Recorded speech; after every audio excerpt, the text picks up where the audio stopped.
چیز جس کی طرف ہم سب کو متوجہ ہونا چاہیے رمضان المبارک کے آنے سے پہلے، وہ ہے رمضان کی تیاری۔ آپ عام روزمرہ زندگی کے مشاہدے میں دیکھتے ہیں کہ کسی بھی اہم کام کے لیے لازماً تیاری کی جاتی ہے۔ اگر کوئی کام بھی تیاری کے بغیر شروع کر دیا جائے تو اس میں وہ روح نہیں آتی، اس کام کو آپ صحیح طور پر انجوائے نہیں کر سکتے اور اس کا حق ادا نہیں کر سکتے۔ مثال کے طور پر امتحان کے آنے سے پہلے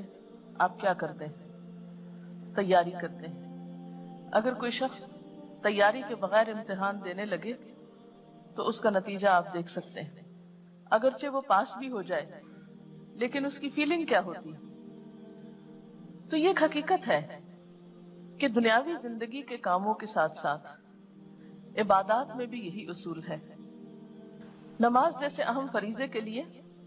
آذان اور وضو تیاری کی حیثیت رکھتا ہے،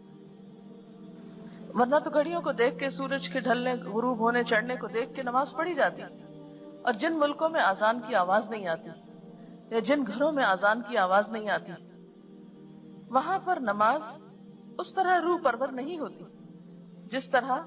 اس جگہ پر جہاں آپ کو آذان کی آواز آتی ہے اور اس کے بعد آپ چاہے دنیا کا کوئی کام کر رہے ہو، آپ کے دماغ پر، آپ کی سوچ پر کیا چیز حاوی ہو جاتی ہے؟ نماز کا وقت ہو گیا، جلدی کرو، یہ کام جلدی سمیٹو، نماز کا وقت ہے۔ تو آذان کے ساتھ ہی آپ کی نماز کی تیاری شروع ہو گئی۔ تو گویا کوئی بھی کام ہو اس سے پہلے تیاری کا کرنا، اور تیاری میں دو چیزیں آتی ہیں، نمبر 1 ذہنی تیاری اور نمبر 2 عملی تیاری۔ ذہنی تیاری میں کیا چیزیں شامل ہیں کہ آپ اپنی سوچ کو، اپنے دھیان کو، اپنے احساسات کو، اپنے جذبات کو اس طرف موڑنا شروع کریں،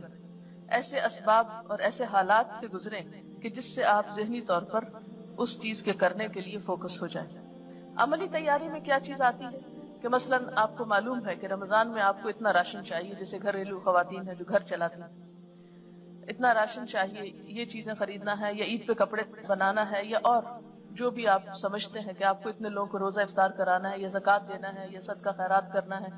یا درس قرآن دینا ہے، یہ جو بھی کام آپ رمضان میں کرنے والے ہیں، اگر بیٹھ کر رمضان سے پہلے ان کے بارے میں مذاکرہ کر لیں، ڈسکشنز کر لیں، گفتگو کر لیں، تیاری کر لیں، عملی طور پر آپ بازار جا کر اپنا حساب کتاب کر لیں کہ کتنا خرید و فروخت کرنی، یا منگوا لیں، اگر آپ خود نہیں جاتے تو بھی منگوا کے سب چیزیں کچن کی ایک طرح سے دوبارہ سیٹنگ کر کے ہر چیز سحری افطاری کے اعتبار سے، پھر ٹائم ٹیبل آپ کے پاس میں ہونا چاہیے جس کو دیکھ کے آپ سحری افطاری کے اوقات فالو کرتے ہیں۔ پھر اسی طرح اگر آپ کو کہیں اور تراویح پڑھنے کے لیے جانا ہے تو سواری کا ارینجمنٹ، یہ کس کے ساتھ جانا ہے، یہ کس کو اور ساتھ میں لانا ہے، یہ ساری چیزیں رمضان سے پہلے ایک ایک کر کے، جن کا ابھی میں ذکر کروں گی، ان کو عملی طور پر بھی تیار کر کے رکھ لیں اپنے پاس۔ اس سے آسانی یہ ہوگی کہ جب کام شروع ہوگا تو آپ رائٹ اوے کام ڈے 1 سے شروع کر دیں گے، اور اگر آپ تیار نہیں ہوں گے تو پہلا عشرہ تو آپ کا صرف سوچ بنانے میں گزر جائے گا کہ اچھا رمضان آیا۔ جو کام آپ کو کرنے ہیں، یہ چیزیں آپ نے روز کرنی ہے۔ مثلا میں نے لکھ کے رکھا ہوا کہ سب سے پہلے صبح میں کیا پڑھنا ہے، اس کے بعد تسبیحات کون سی کرنی، حالانکہ مجھے پتا ہے یہ کرنی ہے، لیکن پھر بھی میں کاموں کے پریشر میں بعض اوقات بھولنے لگتی ہوں، تو میں وہ کارڈ مجھے یاد دلاتا ہے کہ آج میں نے یہ کام نہیں کیا۔ کہ مثلا اگر آپ نے اپنے اوپر کچھ نفل باندھے ہوئے ہیں یا کچھ ذکر خاص کرنا ہے، آپ کو خاص سے مراد مسنون ہی ہے، وظیفہ مراد نہیں ہے کہ 1000 دفعہ کچھ، لاکھ دفعہ کچھ پڑھنا ہے، تو ان سب کے انہی ترتیب وار اپنے چیزیں لکھ کر رکھ لیں۔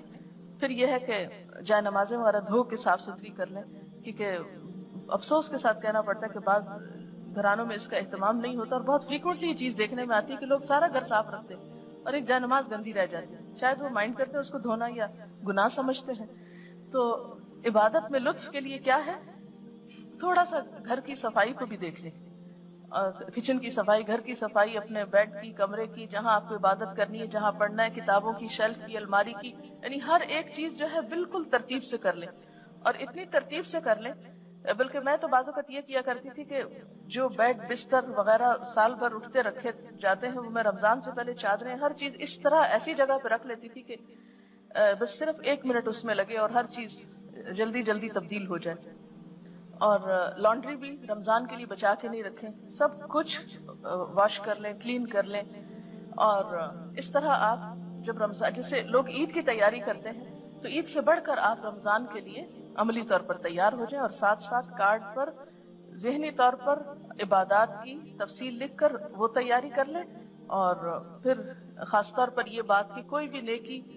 جو نفل کا درجہ رکھتی ہے عام دنوں میں، وہ رمضان میں فرض کا اجر و ثواب پاتی، جو عام دنوں میں نفل کا مقام رکھتی ہے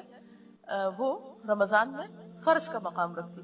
پھر اسی طرح فرض جو ہے وہ 70 فرض کے برابر ہو جاتا ہے. پھر اس میں ہمدردی اور غمخواری کا مہینہ ہے، تو ایک دوسرے کے ساتھ آپ ہمدردی اور غمخواری کس طرح کریں. پھر اسی طرح شہر المواسات کے علاوہ خاص طور پر افطار کا جو اجر بتایا گیا ہے، تو اس میں بھی آپ دیکھیے کہ گھر والوں کو بھی آپ افطار کرا سکتے ہیں. افطار پارٹی سے مراد نہیں ہے، اس سے افطار کرانا مراد ہے، کھجور کے ساتھ، پانی کے گھونٹ سے، لسی کے گھونٹ سے، جو بھی اویلیبل ہے. پھر خاص طور پر سرونٹس کے بارے میں حضور صلی اللہ علیہ وسلم نے توجہ دلائی کہ ان کے اوپر ایسا بوجھ نہ ڈالا جائے کہ جو اٹھا نہ سکیں. عام طور پر لوگ آخری وقت میں گرم پراٹھا کھاتے رہتے ہیں اور دوسروں کی سحری کا خیال نہیں رکھتے کہ ان لوگوں کو خود بھی کھانی، یا وہ لوگ بہت ارلی بیچارے کھا کے پھر سارے گھر کو سرو کرتے ہیں. ہم خود سوتے ہیں اور ان کو کام میں لگائے رکھتے ہیں. تو ان چیزوں کا بھی تھوڑا دھیان رکھنا ہے. پھر اسی طرح افطار کے وقت میں بھی ان کی مدد کرنا، ٹیبل لگانے میں، اٹھانے میں، برتن دھلوانے میں، تاکہ وہ بھی نماز پڑھ سکیں. دیکھیں وہ نماز کیسی ہے جو آپ خود پڑھ رہے ہیں اور آپ کے گھر کے مسلمان سرونٹس نماز نہیں پڑھ رہے ہیں. وہ روزے کیسے ہیں کہ آپ خود روزے رکھ رہے ہیں اور آپ کے گھر کے سرونٹس جو ہیں ان کو روزے کی پرواہی نہیں، پتہ ہی نہیں. اور اگر کئی دفعہ میں نے ایسے لوگوں سے بات چیت کی ہے کہ آپ نے روزہ رکھا، تو کبھی بھی ہم کہاں سے روزہ رکھ سکتے، ہمارے تو کام ہی بہت ہیں. تو اتنا اس وقت افسوس ہوتا ہے کہ کیا یہ نہیں ہو سکتا کہ رمضان میں کچھ کام کم کر لیں. کئی لوگ تو نئے کام شروع کر لیتے ہیں، گھروں کی سفیدی شروع کر دیتے ہیں، پینٹ کرانے لگتے ہیں، فرنیچر بدلوانے لگتے ہیں. وہ کہتے ہیں اور تو کوئی کام نہیں ہے اب، کیونکہ دن کی پارٹیاں کافی پارٹیز ختم ہو جاتی ہیں. تو وہ اس مہینے کو کس طرح لیتے ہیں؟ گھروں کی رینوویشن کے لیے، اور اس میں بے وجہ میں ہم سروٹس وغیرہ کا کام بڑھا دیتے ہیں. تو اس چیز سے پرہیز کرنے کی ضرورت ہے کہ اس مہینے کو عبادت کا مہینہ سمجھ کے منایا جائے، نہ کہ دنیا داری کرتے ہوئے. پھر اس میں آپ دیکھیے کہ جیسے آپ نے ذاتی کام جو کرنے ہیں اس میں روزہ رکھنا ہے، اور روزے میں صرف روزہ رکھنا نہیں ہے بلکہ کیونکہ حدیث میں آتا ہے نا، جس نے روزہ رکھ کے جھوٹ بولنا نہ چھوڑا اور جھوٹ پہ عمل کرنا اور لڑائی جھگڑا اور فحش گفتگو اور ان چیزوں کو نہیں، تو پھر اس کا روزہ روزہ نہیں، کیونکہ روزہ صرف بھوکے پیاسے رہنے کا نام نہیں. پھر اسی طرح نماز کے لیے آپ ایک ٹارگٹ اس رمضان میں رکھ سکتے ہیں، یا آپ یہ رکھ لیں کہ زیادہ نوافل پڑھنے، یا یہ رکھ لیں کہ خاص خشوع و خضوع کا، یا یہ کہ اول وقت، یعنی کوئی ایک ٹارگٹ اپنا رکھ لیں کہ میں اس رمضان میں اول وقت نماز پڑھوں گی، ساری نمازیں اول وقت. اور اس طرح آپ کو کیسے پورا ہوگا؟ الحمدللہ عام دنوں میں فجر آپ کے لیے اول وقت پڑھنا مشکل ہوتی ہے، اٹھتے اٹھتے کچھ دیر ہو جاتی ہے، لیکن رمضان میں تو آپ اٹھے ہوئے ہی ہوں گے. یہ نہیں کہ آپ سحری کے بعد جو لوگ خود کام کرتے ہیں گھر کا، تو وہ کیا کرنا شروع کر دیں، برتن دھونا شروع کر دیں، کچن صاف کرنا شروع کر دیں، اس کو فرش دھونا شروع کر دیں، اور سارے کام کرتے کرتے سویر کر دیں، اور جب تھوڑی دیر رہ جائے سورج نکلنے کو تو جلدی جلدی نماز پڑھ لیں. یہ نہیں کرنا، طویل نماز پڑھیں، کیونکہ فجر کی نماز جو ہے آپ صلی اللہ علیہ وسلم کی سب نمازوں سے زیادہ طویل ہوتی تھی. تو اس کو مسنون طریقے سے پڑھنے کے لیے آپ کو کیا کرنا ہوگا؟ آپ اندھیرے میں شروع کرتے تھے اور تھوڑی تھوڑی روشنی ہو جاتی تھی جب ختم کرتے تھے. ہم لوگوں نے کتنی دفعہ زندگی میں مسنون نماز فجر کی پڑھی. تو یہ رمضان کا موقع اگر آ رہا ہے تو کوشش کریں کہ اس میں اس سنت پر عمل ہو جائے. تو ساری نمازوں کو اول وقت میں، یعنی یہ جو عبادات ہے رمضان میں ذاتی عبادات، اس میں روزے کو حقیقی روزہ، نماز کو اول وقت کی نماز اور خشوع و خضوع، پھر اسی طرح نوافل میں جو جو چیزیں آپ کر سکتے ہو، اور اس میں خاص طور پر قیام اللیل یعنی جو تراویح کی نماز ہے اس کا اہتمام، کیونکہ ایک نفل جو ہے وہ فرض کے برابر ہے. عام دنوں میں فرضوں میں کوئی کمی کوتاہی ہوئی تو انشاءاللہ تعالیٰ وہ اس کی کمی کو پورا کرنے کا سبب بنے گا. اس لیے تراویح کو بہت شوق کے ساتھ، کیونکہ اس میں مغفرت کا وعدہ بھی ہے کہ جو رمضان میں قیام شوق و ذوق کے ساتھ کرے گا وہ اس کے گناہ معاف کر دیے جائیں گے. پھر اسی طرح قرآن پاک کی تلاوت، قرآن پاک کی فجر کے وقت تلاوت جو ہے، یعنی نماز کے بعد جو آپ تلاوت کریں، اس تلاوت کو لاؤڈلی کرنے کی عادت ڈالیں. آپ دیکھیں گے کہ آپ کی زبان کی لکنت اور آپ کی زبان کی وہ جو ہے رکاوٹ وہ دور ہوگی اس سے انشاءاللہ. پھر اسی طرح یہ جو صبح شام کی دعائیں ہیں خاص طور پر ان کو پڑھنے کی عادت ڈالیں، اور ان کو آپ زبانی یاد کرنے کی بھی کوشش کریں، اور روزانہ ان کو پڑھیں بھی.